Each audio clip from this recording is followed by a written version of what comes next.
So there is indeed a lot of tests being done. This is normal in a period before the Olympic Games. The ITA and all national anti-doping agencies in the world test a lot more, and so in this case, Chinada has also increased the number of testing.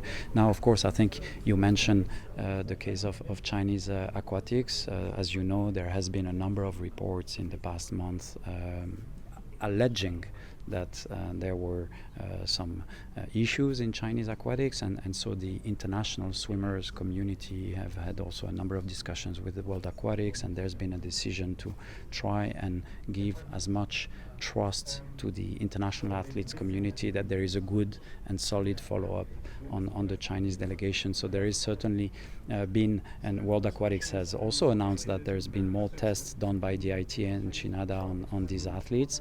I understand that people question, is it fair, is it not fair?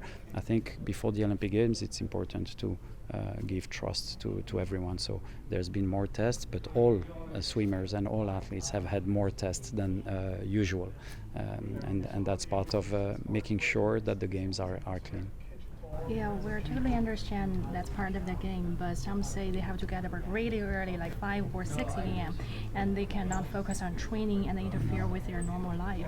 Yeah, we understand that, and indeed, as anti-doping organizations, I think we need to find the right balance between testing athletes, protecting clean sports, but respecting the privacy of the athletes, and also making sure that we do not disrupt their training activities, their sleep. And so, of course, we are concerned when we hear that there's early testing or that athletes have to wake up early. What we try to do is to minimize that as much as possible, and test them in normal hours, not to disrupt their training, but also their recuperation. So we are aware of it. This is also part, as I said, of protecting the Olympic Games. So we don't like to bother athletes. We would like them to train and rest, but we also count on their cooperation, because this is very important to maintain the credibility of the Games.